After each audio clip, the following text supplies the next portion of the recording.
Bonjour à toutes, bonjour à tous et puis bonjour à Professeur Cornette et à Camille Rousset. Bonjour à vous et merci d'être nos invités aujourd'hui sur Choc FM 105.1. Alors, Professeur Cornette, je vais vous laisser introduire votre invitée, Camille Rousset, qui est avocate mais également artiste. Oui, tout à fait. Merci, mademoiselle Salmeron, et merci à Choc FM. Maître Camille Rousset est associée au cabinet Delsol et avocat à Lyon. Elle est également poète avec deux recueils à son actif. Elle chante le jazz sur scène et à ce moment-là, elle s'appelle Mademoiselle Baladin. Et elle et moi, on entretient un dialogue depuis qu'on s'est rencontrés dans un studio d'enregistrement, puisqu'elle a des albums à son actif aussi. Et j'étais fasciné de rencontrer une avocate de sa génération.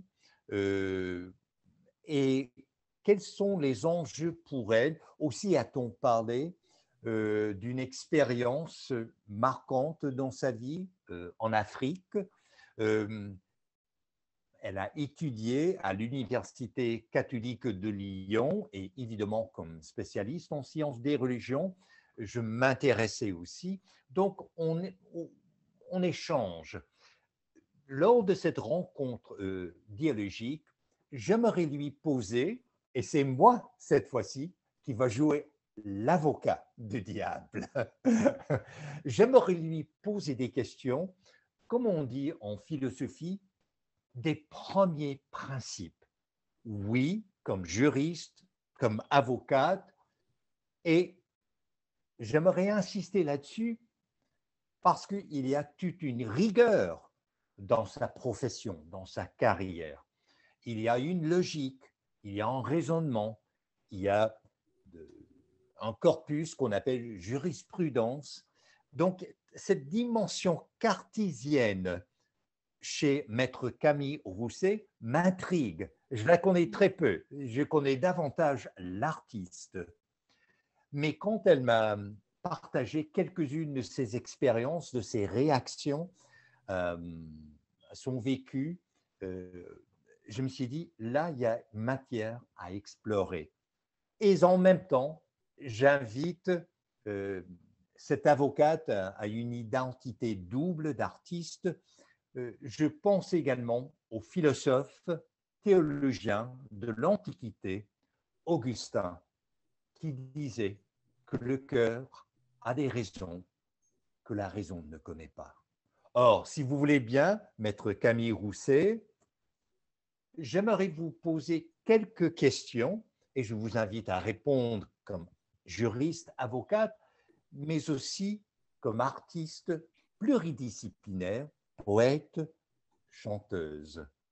La première question, et ça vient puisque vous avez une fondation art et enfance, et vous travaillez auprès des enfants, dans les hôpitaux, dans les centres à Lyon. Et moi, je fais des ateliers dialogiques avec des médecins spécialistes. Et souvent, je fais le commentaire à mes collègues en sciences médicales quand je vois la situation de quelqu'un, mais ce n'est pas juste. Et on me répond, ceux et celles qui travaillent dans les hôpitaux, mais qui vous a dit que la vie est juste, professeur Cornette?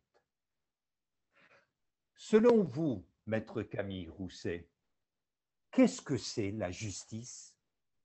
Ah, quelle belle question. Alors, je vais vous faire un aveu. Une de mes plus grandes désillusions ou déceptions, ou peut-être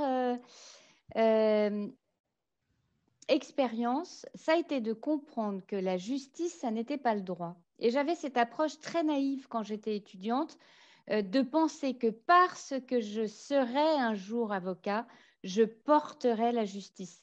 Et on dit d'un avocat d'ailleurs qu'il est auxiliaire de justice. Et en fait, je me suis rendu compte qu'il y avait parfois un profond décalage entre des décisions qui étaient rendues ou peut-être même un accompagnement juridique qui n'était pas juste, mais qui pourtant était parfaitement légal. Et donc ça, c'est mon premier constat en tant qu'avocat. Vous avez énoncé ma casquette de fondatrice et présidente de l'association Art et Enfance, et j'y reviendrai après. Et ensuite, alors je précise que je fais du droit du travail. J'accompagne des opérations dans un cabinet de droit des affaires. J'ai fait pendant près de 15 ans de la restructuration lourde, donc des accompagnements dans des plans de licenciement. Et depuis, alors ça fait 25 ans que j'exerce, et depuis 15 ans, sur cette échelle de 25 années, je fais aussi de la médiation parce que j'ai observé une très grande souffrance au travail qui devient en fait non pas une problématique individuelle, mais qui devient une problématique sociologique. Ce qui m'a conduit à reprendre mes études, vous l'avez énoncé tout à l'heure, pour devenir médiateur pour la gestion de conflits interculturels. Et je me suis beaucoup intéressée à cette question de souffrance au travail et des outils qu'on pourrait mettre en place pour accompagner la question du sens. Et alors là, vous vous doutez bien qu'avec la crise sanitaire, la mutation des modes technologiques de travail, notamment le télétravail, l'isolement, l'anxiété liée à toute l'actualité géopolitique, très simplement.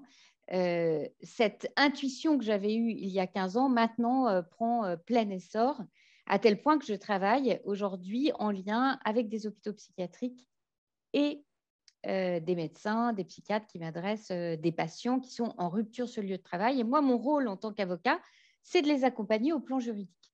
Mais ça ne me suffit pas, parce que ce qui m'intéresse, c'est la solution juste.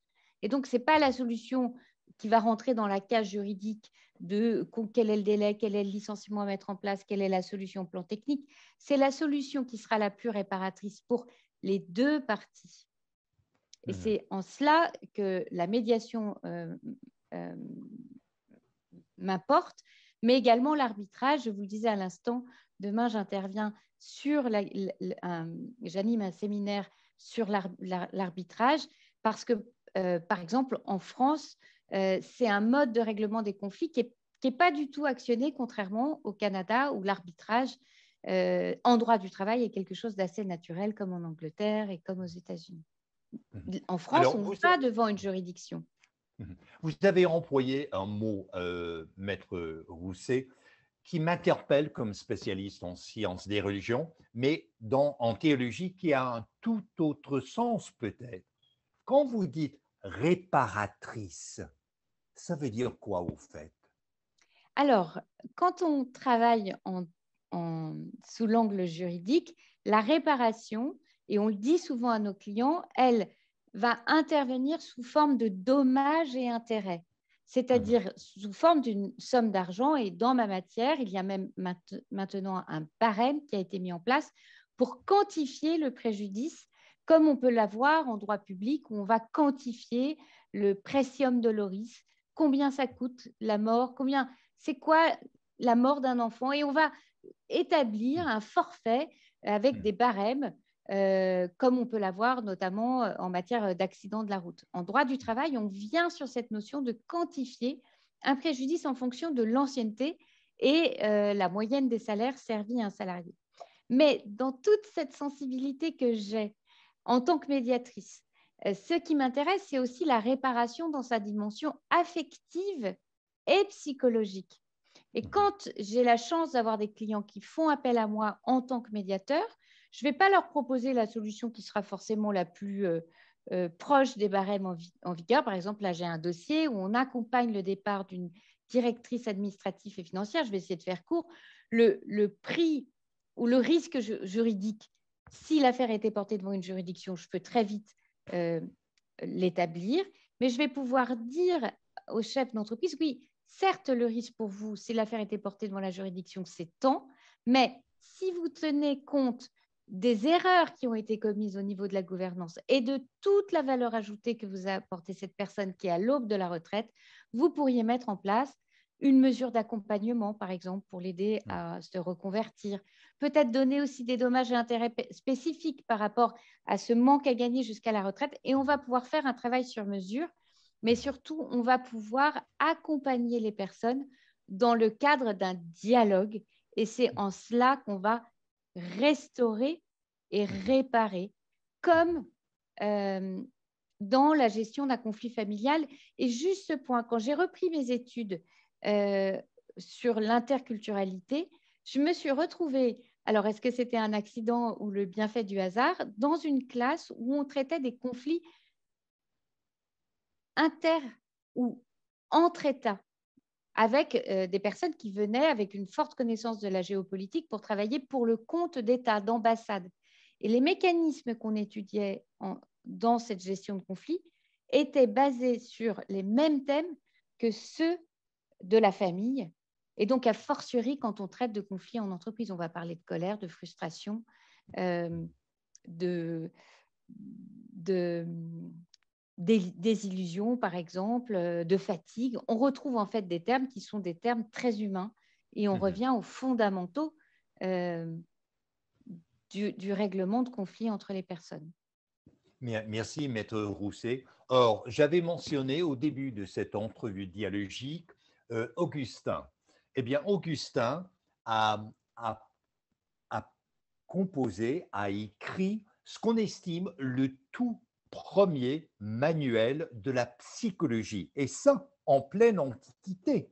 Il s'agit des Confessions d'Augustin. Et toute cette question de l'âme, qu'est-ce que l'âme, qu'est-ce que je ressens moi-même, au fond de moi-même, au très fond de moi-même? Y a-t-il une réparation de l'âme?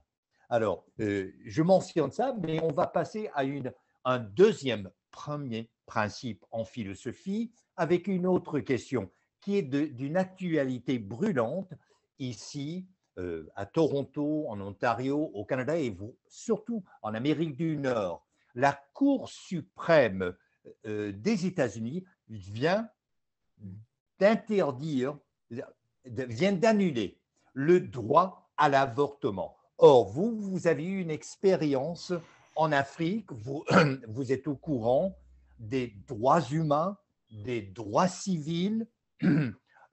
Dans ce cas-ci, il s'agit du droit à l'avortement. Pour vous, Maître Camille Rousset, qu'est-ce que cela veut dire en droit? Alors là, vous posez une question qui vient vraiment toucher des libertés fondamentales et des sujets extrêmement sensibles. Pour moi, ça vient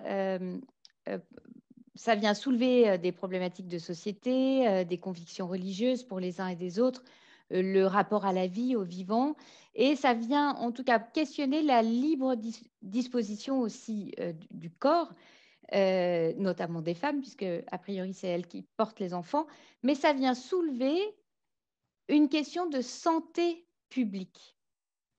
Et c'était tout le discours de Simone Veil quand la loi sur l'avortement a été, en tout cas, présentée, en tout cas par Simone Veil en France, où elle partait du constat que l'avortement existe de fait et elle partait de statistiques sur le nombre d'avortements qui étaient pratiqués en France à l'époque de manière illégale, avec aussi une prise en compte des dégâts et des dangers que ça pouvait constituer pour les femmes qui, dans tous les cas, allaient pratiquer cet avortement. Je prendrai un autre exemple par analogie. Donc la question, c'est celle-ci, elle est sanitaire. Quel est le point prioritaire que l'on veut préserver et défendre sur le plan de la santé publique? Donc c'est ça la question. Donc, et pour lequel chacun aura une réponse. Je vais vous donner un autre exemple qui est encore un peu plus dérangeant, qui est encore plus dérangeant que la question de la vertu. Cartésienne, n'est-ce pas?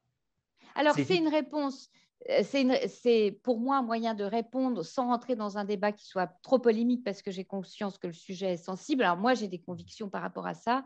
J'ai travaillé sur la question des commandos anti-IVG en France puisque il y a eu toute une série de commandos, vous savez, des personnes qui allaient s'attacher devant donc les lieux médicaux où les femmes allaient avorter. Donc, j'ai étudié les lois, les processus, les modalités d'information des personnes qui devaient avorter. Donc, on pourrait rentrer dans un débat qui n'est pas le mien en tant qu'avocat, puisque ça ne fait pas partie des dossiers que je traite en tant qu'avocat. Donc, ça renvoie plus à des questions de liberté propre. Mais je vous donne un autre exemple que j'ai suivi dans un dossier qui est celui de la drogue, des personnes qui se droguent avec des méthodes qui sont à risque, notamment qui sont à risque de transmission de maladies quand on utilise par exemple des seringues notamment. Et parce que il y a un danger supérieur à celui de l'utilisation de la drogue, qu'est la transmission de maladies graves pour les personnes qui vont utiliser des supports à risque, eh bien, la loi a pu évoluer dans le sens de mettre à disposition des usagers, on va les appeler comme ça, des kits qui seront sans risque pour cette pratique-là qui est, en tout cas, c'est le constat qu'on peut faire, inévitable, même si l'usage de la drogue, bien entendu, reste illicite. Donc, pour moi, il faut aborder la problématique de manière plus transversale. En tout cas, la décision qui a été prise, pour moi, est vraiment effrayante sur le plan des incidences qu'il pourrait y avoir sur le plan de la santé publique, au-delà de toutes les questions qu'on peut poser par rapport à ce qu'implique un avortement pour une femme et de la difficulté que ça peut induire et de l'accompagnement que ça nécessite. C'est-à-dire que non seulement là, on prive chaque femme d'un tel accompagnement, mais on rentre dans une logique de condamnation sur le plan moral, mais aussi sur le plan juridique, d'un acte qui est évidemment pas anodin dans la vie d'une femme, et encore plus quand il s'agit d'une réponse à une agression comme le viol. Voilà, pour moi, ça pose des questions extrêmement sensibles sur le plan des libertés fondamentales et de la protection des victimes et de la protection des victimes. Moi, j'avais une petite question pour vous, Camille. Est-ce que vous pensez, parce que les États-Unis, c'est quand même un grand pays, un pays qui est regardé beaucoup par d'autres pays plus petits, et justement le fait de revenir en arrière, puisque pour moi, c'est vraiment, voilà, en tant que femme, avec un côté un petit peu féministe peut-être, je trouve que c'est vraiment faire un pas en arrière que d'avoir supprimé ce droit à l'IVG d'un point de vue fédéral. Est-ce que vous pensez peut-être que d'autres pays qui étaient peut-être déjà un peu sur la corde à ce niveau-là vont peut-être faire eux aussi un pas en arrière et peut-être interdire à leurs femmes, enfin aux femmes de leur pays également, l'interdiction de cette IVG, et à ce droit en tout cas? Oui, en fait, votre question, c'est est-ce que vous pensez que les États-Unis, qui est un modèle fort sur le plan… inspirer dans le mauvais sens certains autres pays? Alors moi, je suis quelqu'un de très résilient et je crois que de chaque mouvement négatif émerge une résistance positive. Donc, je tournerai le problème à l'envers en disant, je m'interroge pour savoir d'où vont venir les solutions justement en interne par le biais, par exemple, de la jurisprudence. Quels vont être les contournements qui vont permettre d'aller trouver des failles dans cette décision qui vient d'être prise. Moi, je ne crois pas à l'effet… Alors, j'en sais rien. Je suis pas… En fait, je vais être très franche, je n'ai aucune légitimité pour répondre à cette question sur le plan politique ou géopolitique. Ce n'est pas du tout ma formation.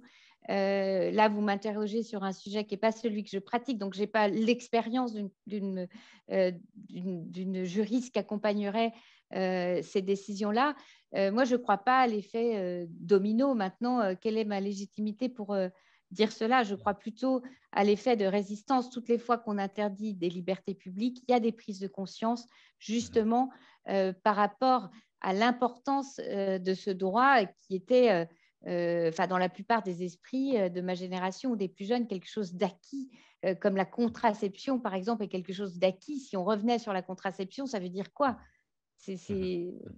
Alors, bien entendu, je prends un exemple qui n'est pas celui de l'avortement, qui n'est pas une contraception. Je ne voudrais pas qu'il y ait de maladresse dans mon propos. Mais ce que je veux dire, c'est que dans le cadre des libertés fondamentales et de la libre disposition du corps, c'était plus par rapport à ça. Il y a des éléments qui sont complètement acquis par rapport à nos consciences et nos pratiques et sur le plan juridique. Et je crois que cette réalité-là va conduire à une prise de conscience et à des réponses, je l'espère, positives, mais je suis incapable de le dire, je suis comme vous, assez sidérée de Oui. cette décision. Et d'ailleurs, l'annulation de ce droit au niveau de la Cour suprême des États-Unis remet en question ce qu'on appelle les droits acquis, n'est-ce pas? Et j'aimerais faire le lien avec la question de mademoiselle Salmeron. Il y a eu, vous avez entendu parler, maître Rousset, une fuite sans précédent de la Cour suprême des États-Unis où on prévoyait l'annulation de ce droit à l'avortement. Or, d'emblée, le Premier ministre du Canada, Justin Trudeau, a réagi. On va légiférer pour assurer ici au Canada le droit à l'avortement. Donc, vous avez raison de dire qu'il y a une résilience, Ouais. il y a une réaction. Euh, Maintenant, j'aimerais vous poser une autre question et qui est encore d'une actualité ici, puisque le maire de Toronto, John Tory, s'est prononcé contre la loi 21, une loi du Québec. Et d'ailleurs, un des candidats comme chef du Parti conservateur du Canada a également s'est prononcé contre la loi 21. Il s'agit, maître Rousset, de la laïcité. Le Québec a formulé une loi pour assurer la laïcité dans la société québécoise. Or, tout le reste du Canada s'est levé contre la laïcité telle que formulée par le Québec. On est très conscient que vous êtes en France et vous savez très bien, en parlant du corps de la femme, votre Cour suprême vient d'interdire le port des burkinis, n'est-ce pas? Or, pour vous, maître Rousset, qu'est-ce que c'est la laïcité? Vous m'interrogez vraiment sur des sujets sensibles et polémiques. Et vous me mettez un peu en difficulté parce que j'ai à la fois des convictions propres et puis cette envie, comment dire, de traiter avec intelligence les sujets, mais parfois le cœur n'a pas toujours l'intelligence de l'analyse. Alors moi, je me méfie beaucoup de la laïcité. Et parce que la laïcité, elle vient donner une leçon et elle vient gommer. Alors, au cabinet, moi, j'ai cette chance extraordinaire d'être dans un cabinet spécialisé que j'ai choisi parce qu'il est spécialisé en économie solidaire et sociale et solidaire. Je suis toujours dans les deux sens. Et on intervient aussi en droit culturel. Alors, moi, je suis toujours sur une analyse périphérique, de faire des contrats de travail, d'organiser, d'accompagner sur la question des risques psychosociaux, des conflits. Et donc, on intervient pour vraiment, je crois, toutes les tendances religieuses qui nous permettent de travailler avec énormément de pays. Donc, le matin, je peux avoir rendez-vous avec des musulmans, à midi avec des bouddhistes, le soir avec des chrétiens, et puis plein d'autres mouvements, on va dire, philosophiques et religieux qui ont un culte et un rapport au corps, à la présentation et comment dire, euh, euh, aux, aux usages complètement différents. Et donc, moi, mon rôle, et ils viennent me voir moi, parce que justement, j'ai cette ouverture d'esprit qui va permettre d'essayer de concilier, parce que je suis médiateur, des impératifs, on va dire, philosophiques et religieux, par exemple des écoles religieuses qui inscrivent dans leur règlement intérieur, il est interdit de mettre des jupes, d'avoir des décolletés, d'avoir des bijoux. Et moi, je vais leur dire, attendez, voilà jusqu'où vous pouvez aller par rapport à un principe de liberté fondamentale et principe de laïcité. Et on essaye de trouver des compromis, et je dois dire qu'on y arrive beaucoup. Mais quand la Cour de cassation met son nez dans justement ce que doit être la laïcité, alors moi, elle m'intéresse sur le lieu de travail, ça devient très compliqué parce que c'est cette notion de liberté. Ma liberté commence là où s'arrête celle de l'autre, ou plus exactement, elle va pouvoir poser des principes enfin, c'est vraiment, on va être dans une analyse de liberté, de protection des femmes. Et là, on est sur des sujets, je vous assure, en France, qui fâchent, qui Mhm. fâchent. Mhm. Alors même que quand je vais à Londres, à Montréal, ou en tout cas dans d'autres lieux, alors Montréal, je ne sais plus si c'est encore le cas depuis que je suis venue à Montréal, on voit une diversité de cultures complètement intégrée et affichée parce qu'en fait, ce n'est pas le principe de laïcité qui existe, c'est la pluralité des cultures qui va coexister. Et moi, je Mhm. suis bizarrement quelqu'un de très laïque, c'est-à-dire, alors très spirituel, mais je ne l'intègre pas dans ma posture professionnelle. Je suis quelqu'un de très laïque, très ouverte, dans cette logique de pluralité. Donc, j'ai cette notion de laïcité où pour moi, j'exerce un métier, une fonction. Et en même temps, j'observe que je suis très à l'aise quand les libertés cohabitent et voire, je suis surprise d'être aussi à l'aise que ça, de rentrer dans un endroit hyper moderne et d'être reçue par une femme qui sera voilée et qui va afficher son droit d'exercer euh, ses convictions comme elle le souhaite. Et en même Mhm. temps, je vais avoir une partie de mon cerveau qui va interroger, comme on le fait souvent en France, mais est-ce qu'elle est vraiment libre de porter son voile Mhm. ou est-ce qu'elle subit une injonction? Alors en plus, si on pose un raisonnement féministe, une injonction conduite par des hommes à son endroit, ou est-ce que c'est vraiment une liberté d'un, comme le pourrait le faire une religieuse qu'on n'ira jamais agresser, Mhm. catholique par exemple. Mhm. Euh, et voilà, moi j'ai du mal à trancher, je vous Mhm. l'avoue. Donc, si vous me demandez mon avis, bah, vous voyez, je vais être très ouverte d'esprit. Et puis après, je vais aller me raccrocher au texte en disant, euh, ce qui est important pour moi, c'est de ne heurter personne et de préserver, alors dans l'entreprise, le modèle entrepreneurial avec Mhm. cette notion, par exemple, d'accueil d'un public, Mhm. d'accueil de tous les enfants, de toutes les familles. Si je suis dans le périmètre des écoles, je vais dire, attention, si vous vous-même, en tant que religion, vous allez interdire le port, alors non pas des jupes, mais des pantalons pour les filles, des bijoux, etc., et bien vous rentrez dans une logique sectaire. Donc, ce n'est pas possible. Et vous allez faire vous-même ce que vous reprochez aux Mhm. autres, c'est-à-dire de ne pas pouvoir exprimer votre propre identité. Donc, vous ne pouvez pas inscrire ça comme une loi. Mhm. Donc, Mais je tiens à dire, Maître Camille Rousset, que justement, euh, suite aux énoncés du Premier ministre du Manitoba et bien des élus à travers tout le Canada, y compris en Ontario, là à Toronto, euh, le gouvernement fédéral va porter en appel à la Cour suprême du Canada la loi 21 du Québec. Et d'ailleurs, le ministre de la Justice l'a mis clair et net, c'est une cause qui tient, parce qu'il y a des enjeux d'interculturalisme que vous évoquez, des relations interculturelles. Et bien, pour ces élus-là, y compris le Premier ministre Justin Trudeau, il y va de l'interculturalisme qui est le cachet du Canada et de la société canadienne. Euh, je ne sais pas si on peut poser une dernière question ou non. Je demande à la régie. La régie donne son feu vert, professeur. Alors, une toute dernière question. Vous aurez constaté, Maître Camille Rousset, que je vous ai posé des questions basées sur la philosophie, ce qu'on appelle des premiers principes.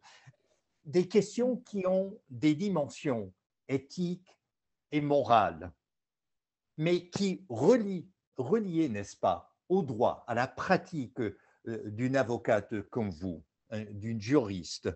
Eh bien, voici une toute dernière question que je vous pose comme avocate. Pour vous, qu'est-ce que veut dire la réconciliation? alors, la réconciliation. Alors, pour moi, c'est un terme qui se décline à tellement d'endroits. Déjà, la réconciliation, elle peut être de soi à soi-même. Et pour moi, il n'y a de réconciliation avec l'autre que s'il y a une rencontre avec soi-même. Donc, si je devais répondre, je répondrais comme un médiateur, mais aussi comme un avocat, parce que, et c'est donc toute la question entre la justice et le droit, moi, j'ai accompagné des dossiers que j'ai gagnés.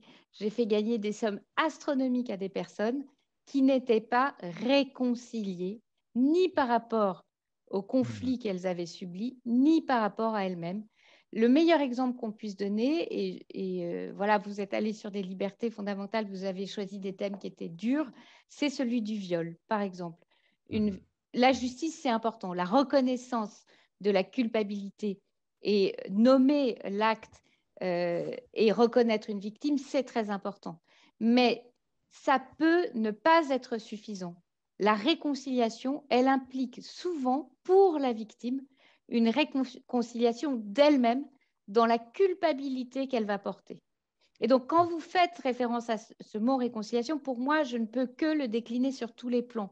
Le plan juridique, le plan intellectuel, le plan physique, être réconcilié avec son corps. Je prends cet exemple parce que pour moi, c'est le plus criant, mais ça pourrait être décliné dans le droit du travail, droit des contrats, dans plein d'autres domaines, les divorces. Et vous avez évoqué le plan de l'âme. Donc, moi, je vais essayer d'être laïque, même si j'ai une sensibilité spirituelle forte. Une des personnes qui m'a accompagnée dans ma formation, qui s'appelle Claire Bonnel, qui a écrit un livre autour de la médiation, expliquait que en tant que médiateur, elle cherchait à exacerber les conflits, à faire, pardon du terme, tout péter, c'est-à-dire qu'on lâche toutes les colères, le pire, et elle termine sa démonstration en disant, parce qu'une fois qu'on a tout déposé, les colères, les frustrations, les rancœurs, les pires des paroles, il reste une chose, l'âme qui s'exprime. Et qu'est-ce que c'est que l'âme? C'est la fragilité qui va pouvoir émerger et qui va permettre à l'autre d'entendre votre blessure et à vous-même de la réparer. Donc, c'est ça pour moi la réconciliation. Maître Camille Rousset, je vous remercie énormément.